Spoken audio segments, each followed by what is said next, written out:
On November 30th, 1896, a sea creature washed ashore dead on the shores of St. Augustine, Florida. And this animal had a round, ball-shaped body and the stumps of 8 tentacles sticking out. Now, we have some children here. Can any of our children tell us what animal lives in the sea that has a round body and 8 tentacles?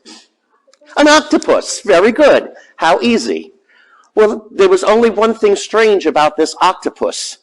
The creature that washed ashore, they estimated weighed between 4 and 5 tons. And the stub of the longest tentacle that was left was 23 feet long. And they figured when this creature was alive, it had a tentacle span of 200 feet from one end to the other. Obviously, this is a giant octopus. Now, sailors for centuries had been telling stories of seeing a giant octopus out at sea and would come up and grab ships and everything, but people always just dismissed it as the ramblings of people who had been at sea too long. But finally here you had the evidence of it, a giant octopus. Well, some scientists came down when they heard about it to look at it and examine the whole thing. And when they looked at it, sure enough, that's what it looked to be. The only problem is, at that time, scientists were very hesitant to start admitting that they found mythical creatures because they started losing their credentials in front of other people. So they were afraid to admit that they actually had the remains of a giant octopus. So they looked to try to explain it somehow else. First, they thought of the giant squid, which had also been considered a mythical creature until 100 of them washed ashore dead in Newfoundland one day, and they finally realized the giant squid does exist, and now we know it, and we've got it all categorized and everything. But they realized right away it couldn't be a squid because the squid has an arrow-shaped body and 10 tentacles, not only 8. They looked at everything possible, any animal they could think of that could explain away this thing, and nothing worked.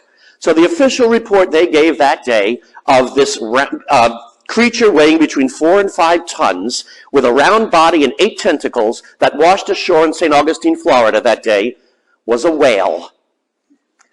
A whale with tentacles? When was the last time anyone saw a whale with tentacles? Come on, guys. You've got 5 tons of giant octopus stinking in the hot Florida sun. What more evidence do you need to believe that the giant octopus is real? Why can't you believe what's right before your eyes? What are you, blind? The Pharisees, the Jews, for centuries were waiting for the Messiah to come.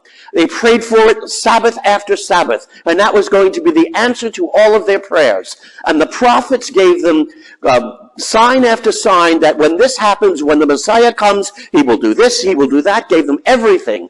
And lo and behold, Jesus comes along, and he's fulfilling every single one of the prophecies. And the people are all believing it, and they're calling him the Messiah. And the chief priests, the Pharisees, they looked and said, nah, not him.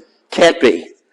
And you have to ask them, what more does Jesus have to do for you to believe in him? To believe that he truly is the Messiah. He's fulfilled all of the promises, all of the prophecies. You see it for himself, how even sinful people are leaving their sins behind and returning to God. Why can't you believe that Jesus is the Messiah? What are you, blind? Not physically, but spiritually. Like those scientists, they were afraid of the ramifications of what would happen if they acknowledged that Jesus was God. Because Jesus had told them they had gotten some things wrong. And he was very strong with them on certain things. And so to accept Jesus as the Messiah, they would have to do what's often the hardest thing for people to do. Admit they were wrong and change. Maybe some of you who are older remember Happy Days, and there was the episode where Fonzie had to admit he was wrong. And he goes, I'm sorry, I was... He couldn't say I was wrong. But my friends, for so many people, that's the biggest obstacle to us following God. And look at this beautiful comparison we have here with the man born blind and the Pharisees. How the man born blind is growing in his sight of God, and the Pharisees are getting increasingly more blind as the whole thing progresses. First of all, notice the man doesn't ask to be healed. Jesus just does it. He takes the guy and heals him. And what is the first thing they ask him about? Who healed him? That man they called Jesus put mud in my eyes. I wash it off and now I can see. Then, as they keep questioning him further, they ask him, what do you say about him? He's a prophet. Then when the Pharisees continue to debate and say, oh, it can't be the one, now all of a sudden he starts defending Jesus, and he's preaching to the Pharisees saying, you don't know where he came from, yet he opened my eyes. It's unheard of that anybody ever opened the eyes of somebody born blind. If this man were not from God, he couldn't do such things. And then when Jesus finds him at the end, he says, do you believe in the Son of Man? He says, who is he, sir, that I may believe? Jesus says, he is speaking to you now. And he says, I do believe, and he worshiped him. So he went in that short period of time from that man they called Jesus to worshiping him as God. The Pharisees, on the other hand, are getting worse and worse through the whole thing. First, when the man is brought to them, they doubt whether or not he was really the man born blind. They said, oh no, it just looks like him. He says, no, I'm really the guy. Okay, well, how did he open your eyes? Again, he tells them he put the mud in his eyes and everything. And some of them said, well, he did this on a Sabbath. So therefore he can't become from God because making mud would be considered work, and it was forbidden to do on the Sabbath. So this man can't be from God because he violates the Sabbath. But another said, but how could a sinful man do such wonderful signs as this?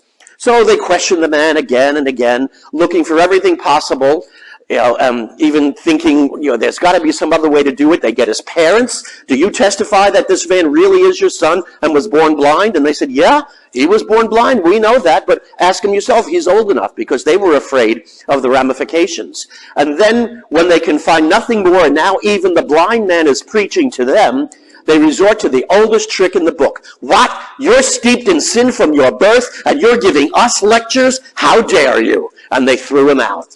And so Jesus, when he hears that happen, says to them, I came so that the blind would see, and those with sight might become blind. And they said, oh, you're not calling us blind, are you? He says, if you were blind, there would be no sin in it. But since you say you see, your sin remains. And their biggest downfall was the fact that they could not change. And ultimately that blindness would culminate when they brought Jesus before Pontius Pilate for his trial. And Pilate wants to release him. And he says to them, behold your king. And the chief priest says, we have no king but Caesar. Blasphemy. They should have said, we have no king but God. They committed the very crime publicly that they were sending Jesus to death for. They accused him of blasphemy, yet they did it with everyone hearing it. We have no king but Caesar. That's blasphemy. And so their biggest problem, while so many other people were finding Jesus and following him and their lives were being changed, the Pharisees, the chief priests, could not, simply because they could not change. They couldn't let go of the baggage that they were holding on to. And so the message for us today, especially those of you who are preparing for your sacraments of the Easter Vigil, which is only, 3 weeks away now, getting closer and closer. In the meantime, as you pray, ask the Lord to help you to know, is there anything holding me back? Is there anything that I'm still holding on to that I will not give up so as to follow you as completely as possible? And pray about that and say, Lord, just let me leave all the baggage, the preconceived notions, all the things that I think God should do. Help me leave that all behind and just see you, Lord, with fresh eyes like the man born blind. Because if we can turn to God and listen to him and what he tells us to do without the notions we've put in our own heads about what God should do in our lives, then we will be able to see him clearly, we'll be able to love him and follow him, and it will make such a difference in our lives. We will find a joy that nothing in the world could bring us. And we will always sing of that grace, that amazing grace, how sweet the sound that saved a wretch like me. For I once was lost, but now am found. I was blind, but now I see. May Jesus Christ be praised, now and forever.